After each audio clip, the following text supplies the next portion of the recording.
大的前提之下去发展经济，所以说利用这种金融改革的方式，其实爱沙尼亚人彻底做到是说，它跟过去的苏联共产党是说清楚划分的。而且我讲过，这个民族是很悲观的民族，所以说他基本上做这件事情以后，他其实不会该怎么讲，他不会对不会三心二意，他接下来要做的就是说接下来要做的就是说，那我为了要跟西方接轨，我连铁路公共建设全部都要转个方向。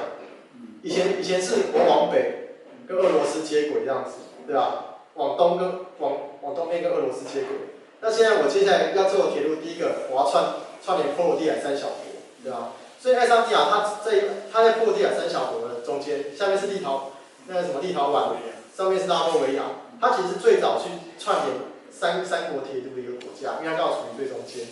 而且它也是最早去谈就是说三国自由贸易的国家。它一独立没有多久就在做这样的事情，对吧？所以说其实我们可以看到说，其实他就真的是抱着这种不成功变成人的一个手段，甚至是说他们还做一个我们现在当时他们觉得非常悲壮的举动，但我们现在看起来可能会觉得有点某种神似熟悉的一个活动，叫做手牵手护波罗的海。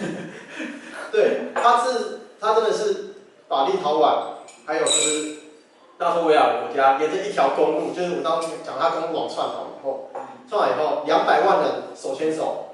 就护住波罗的海，这就是跟俄罗斯标榜说，我就是不受你的压迫，我就是不受你的侵略，对吧？然后我就是今天我200万人都站出来了，俄罗斯还能对我怎么样？所以俄罗斯从这个时候开始，他就是对波罗的海三角有死心的。我们可以看到，现在普丁他其实你看到他其实对车臣、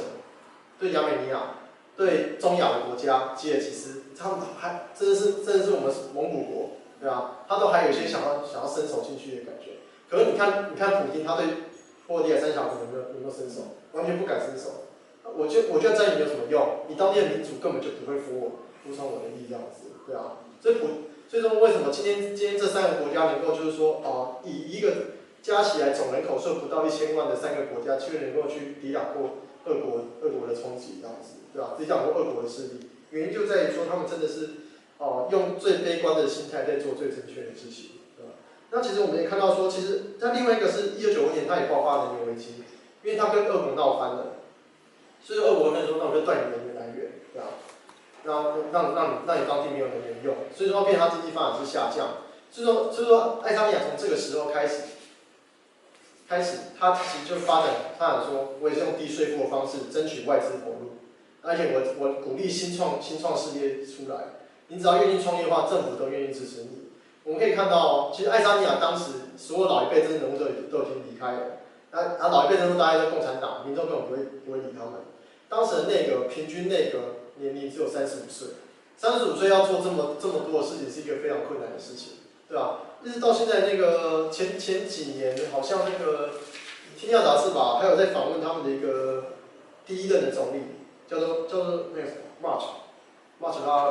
马特拉尔还在谈说，其实我觉得你们台湾人太小心了。他说当时他在执政的时候，他是中学教师，他带领革命，最后他执政的时候，他大概才30几岁这样子，他刚拿到历史学博士没有多久，对吧？他执政的时候是没有人要理他的，对吧？爱沙尼亚人根本就不信任他，但你就是因为在政府在越不受信任的情况下，就觉得说我不能辜负民众，我越要取得信任。所以做一些政策来讲的话，他们是做的非常非常确实的，包括说甚至是说，就是说我在鼓励一些产业转型的时候，我也是有去配套的。例如说爱沙尼亚，它过去的一个产业的基础是以农业矿业为主，这跟芬兰有点像。但是我们后来看到近代的爱沙尼亚，我们会觉得有个产业，只要讲到这个品牌，大家都会想爱沙尼亚。大家要不要猜一下？一个通讯软体。对 ，Skype 就是 Skype。对，因为以前我都以为 Skype 是芬兰，但事实上芬兰是 Nokia 那一种。那其实 Skype 的话，它是那个爱沙尼亚，对吧？那其实甚至是爱沙尼亚政府还是放任 Skype 岛，就是说它接近就收编以后，就是说收编以后，它政府不会去补助它。那认为说这些收编以后工程师可以创造出更多的一个新兴产业出来。爱沙尼亚对产业的想法是，我就是不要走苏联那一套，我不要补贴你，我不要国家介入，我就是要走自由贸易。那爱沙尼亚能做就是说，我把规矩谈清楚，你公司要倒，什么条件要倒，写得很清楚。一直到现在，爱沙尼亚的法治环境、数位环境都还是全欧洲最清楚的国家，因为它就是很悲观民主，所以我就是很多制度界定得很清楚，对啊。那包括说现在像我们现在最近在报纸上看到爱沙尼亚，是看到它的那个什么电子公民，就是你可以线上申请爱沙尼亚的自然人凭证，你只要好像缴4000还3000块欧元吧。那这个电子凭证有点像我们这边的自然人凭证，就是说你可以用来去申请公司，你可以用来招募员工，但是你不能入境啊，你入境你还是要护照这样子。那台湾护照应该有生根的协定，加入欧洲的生根协定，应该是到爱沙尼亚应该是不用，应该是落地签的，应该免签。我忘了是落地签还是免签，对吧？我记得好像是免签哦，如果错我这是不是好像免签，对吧？所以说我们其实可以看到是说，其实爱沙尼亚它第一个就是说它很悲观，再来是说它其实它有些很创意的政策，它的内阁一直到现在都是全欧洲年龄最轻的内阁，他们就是很相信年轻人，老一辈就该退休，对啊，他们其实就是这样一个想法。然后其实另外一方面是，其实爱沙尼亚它其实它走的这个双元体系，政治上的双元体系。其实他会相信，他一直以来他的一个主要大臣叫做塔林，啊，塔林是一个在波罗的海海港是一个很重要的海港城市，对面是芬兰的首都叫赫尔辛基，这两个城市握住整个波罗的海海峡这样子。对，所以说俄罗斯他基本上他过去二战的时候，他要占领芬兰和爱沙尼亚，他最主要还不是因为那些冰天雪地的土地，他是为了占领波罗的海这两个海港，他就会有这个。我们叫做不动港，就是这个港是不会解冻，而且水又够深，对吧？这样它的军舰控制整个北海就比较方便一点，对吧？那其实塔林它一直以来都是等于说战火弥漫啊，可是德国人占领，就是沙皇占领。所以说爱沙尼亚后来想出的方法，我就发展两个城市就好了，我两个首都。虽然说政治上的首都，名义上我们叫塔林，实际上所有的知识重镇、所有的研发重镇，在南部一个城市叫塔尔图，对吧？塔尔图是在一个南部的重镇，然后塔尔图大学至今仍是欧洲前几名知名的大学之一。然后我前几天做一些调查，发现是说我比较一些爱沙尼亚政治人物，发现他几乎都是塔尔图大学毕业的，不论你是读文学还是读理工的，全部都是塔尔图大学毕业的。但后来有看到一个统计说，80%的金融的还有科技的还有政治的领袖，几乎都是塔尔图大学毕业的。有点类似我们这边的台大，可是你想象台大在高雄吗？大家可能没办法想象。所以说，爱沙尼亚他们因为这种悲观想法，他们就是把资源去做一些划分。你不要全部的资源都砸在一个首都上，让这个首都一灭，那我国家就灭了。所以他把它研发、知识，还有就是说做学术的重镇放在塔尔图，对吧？那其实主要在赚钱，海港经济、金融的业是放在塔林，国会也放在塔林。那其实总统常在塔尔图这边办公。用这种方式，用双元城市的方式去避免说它一些政治风险，对吧？那其实利用这种方式，有人发现说，其实爱沙尼亚它的南北发展是蛮均衡的，不像其他国家都会有就是这种，比如说东西发展均衡不一的状况这样子，对吧？那其实爱沙尼亚呢，它另外一个特色在于说，它另外一个双元的制度是在于说，它的总统和国会之间是保持的是一个互动合作的一个关系，但彼此不会互干，对吧？原因是因为它总统不是靠民选出来的。他是靠国会选出来的，可是国会就只有一个院，对吧？那总统必须指派总理，对吧？总理是负责行政的，总统你被国会选出来以后，他是主要负责外交、军事方面的事情的，这样子，对啊。这变成是说，总统他必须要做任何事，他必须跟国会合作，对啊。那国会在外交上或者这些专业领域上有什么想法，需要人家执行的时候，他必须请求总统的帮忙，对啊。这变成是说，他国内不论是他的，其实爱沙尼亚它是一个议会体系的一个国家。就是说他选举基本上在常驻在议会里面政党大概有5到9个之多，有时候会冒出来一些奇怪的政党。但事实上你说这个国家不团结吗？其实很团结，对吧？130万人来讲，有9个政党在国会是件很奇怪的事情。但是我们可以看到说，爱沙尼亚其实他尊重大家意见。如果大家都是为了爱沙尼亚独立，为了爱沙尼亚经济发展好的话，那其实我们没有必要去拦住这么多的人政见进来这样子，对啊。那其实我们最近也看到是说，爱沙尼亚人他其实。甚至亲热派政党，他也可以进去国会里面，甚至是总统必须指派一个，就是说，往往在做一些决策的时候，他必须有几个部长是属于恶意居民的这样子，对吧？那长久以来，我们也看到说，他的恶意居民也变成是有点像是美国古巴裔居民这种感觉。不知道大家对美国古巴裔居民有没有什么特殊的概念？美国只要在美国，他是古巴裔出生的，他最讨厌移民的，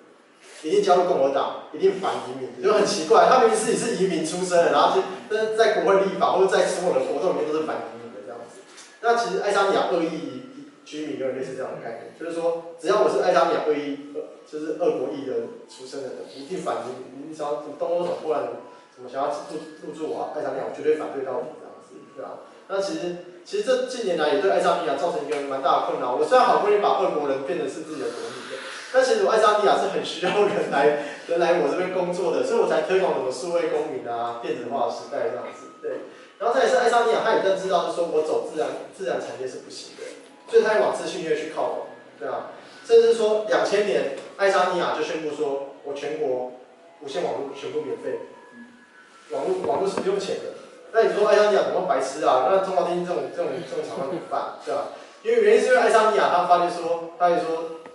投票用纸本实在是太浪费了，对吧？我自己就是一个造纸木头的国家，出产木头的国家，我还要每天砍那么多纸来做选票，真的是非常浪费钱，对吧？所以他们政府为了要推动无纸化，真的是会议到无纸化，就只好先去推动网络就是网络都免费，全国网络免费。然后现在做的更极端，当年顺便宣布了，你所有国家你去线上申请自然的凭证，申请国民凭证以后，接下来以后投票，请你在线上投票。你能不要领纸本去投票就不要领纸本，我在线上做投票这样子，对吧？那其实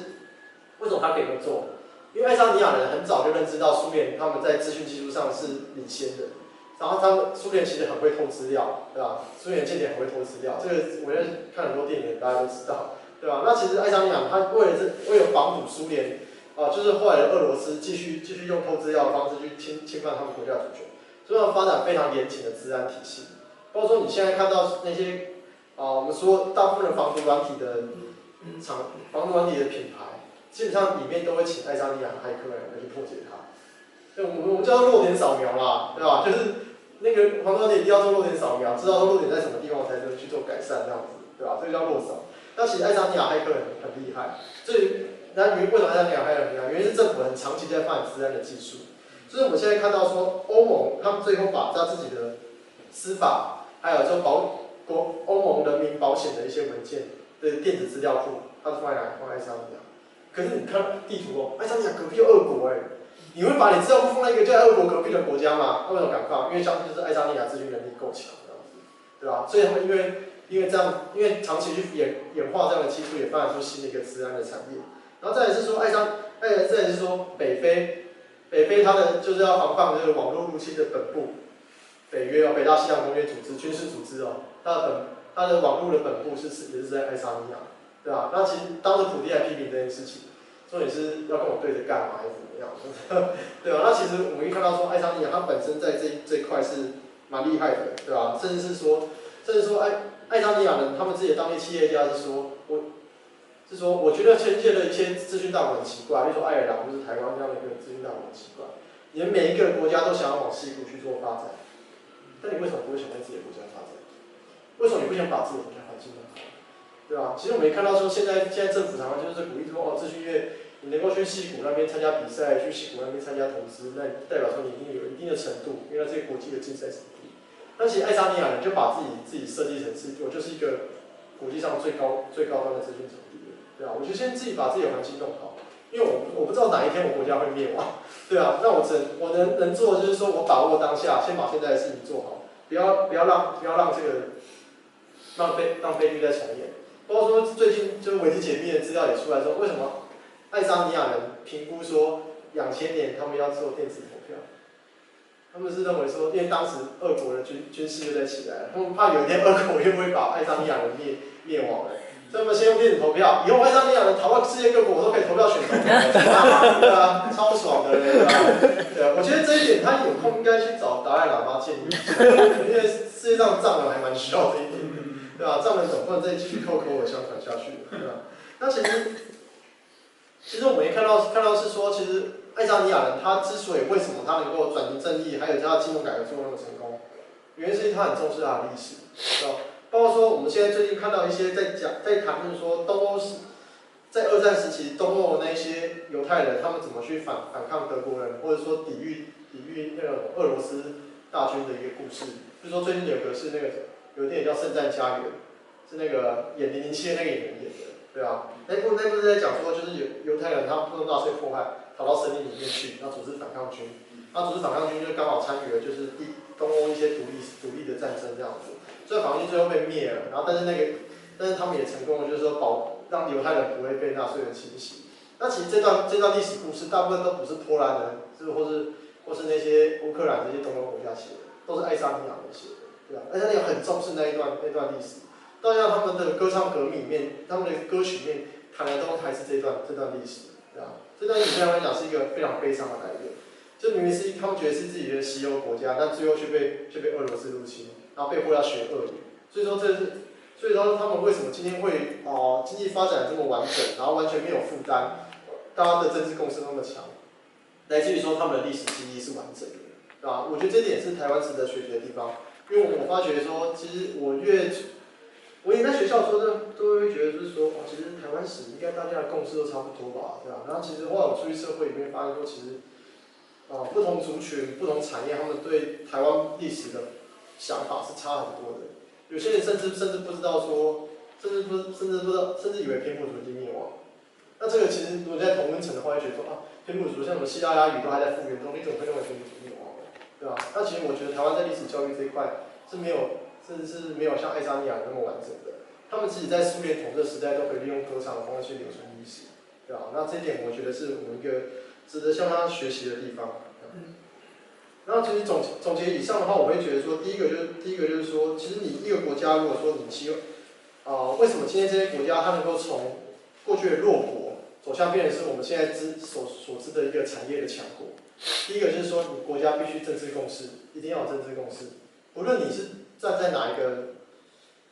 意识形态的立场，你前提都是要为了这个国家好，对吧？我们可以看到说，爱沙尼亚人里面，他没有一个是支持对俄国统一的党派，包括连恶意的人都是这样子，对吧？那其实我们也看到说，爱尔兰里面，他没有任何一个党派是支持向英国投降的，他们都是独派，只是不同程度的独而已，这样子，不是希望靠战争手段，还是希望靠经济手段，只是手段上的差别而已。就是第一个，你必须国家还是要凝聚一个政治共识出来，这样子。再来是你要懂得尾巴摇狗。我们以前讲国际关系就是狗摇尾巴。狗很开心的，尾巴就摇。那其实就是说，我们小国常常受到大国的影响。大国想要我们做什么事，我们就去配合；想要我们吃美国牛，我们就吃这样子，对啊。那其实我觉得你要学习的是如何去通过这个大国之间的矛盾，想办法让国际的资源导入到你这个国家里面去。第一个，你经济可以发展；再来是你政治的问题可以被稀释掉，对吧？你要努力的去创造大国之间的矛盾，这就所谓尾巴摇狗。当大国觉得说我没有你不行的时候，那今天你这个国家就成功了。包括说我们现在看到爱沙尼亚最近的时事是，爱沙尼亚希望北约的军队进驻到爱沙尼亚去这样子，那其实普丁会跳脚。可是你说北约他没有反对，北约其实反对，但是欧盟他们认为说，如果欧盟要建军的话，欧盟现在是没有军队的哦，他军队都是北大西洋公约，就是美军和欧洲军队一些联合而已这样。如果欧盟为了要建立独立的军队的话，他希望能够进驻在爱沙尼亚。原因是什么？爱沙尼亚拥有欧洲最重要的资料库，一旦这个国家被攻陷的话，欧洲重要的资料、情报全部不见这样子。也就是说，你要去创造出大国之间的矛盾，才能保障你小国的安全。这点是很重要的，因为这点是我觉得台湾玩的非常差的地方。我们往往都是说，配合哪个大国就得罪哪个大国，或者说就是我今天想要跟这大国来往。其实台湾也有想玩过因为台湾80年代要做核子弹就是这个思路。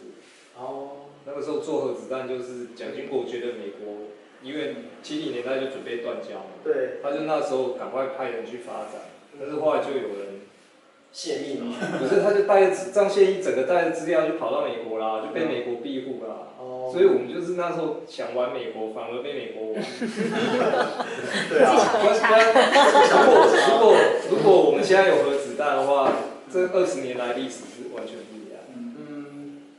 就是可能变成另外一个北韩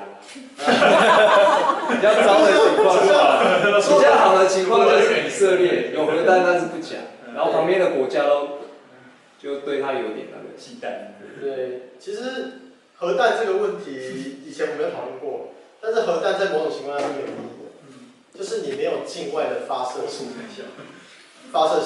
例如说，像美国为什么把核弹配在潜艇上？原因是我美国本土被攻击的时候，在我总统没法下决策的时候，我潜艇指挥官只要收到情报，我就给一颗飞弹出去了。你不知道我从哪里射出来，我不是从国土射出来的。那台湾没有这个能力。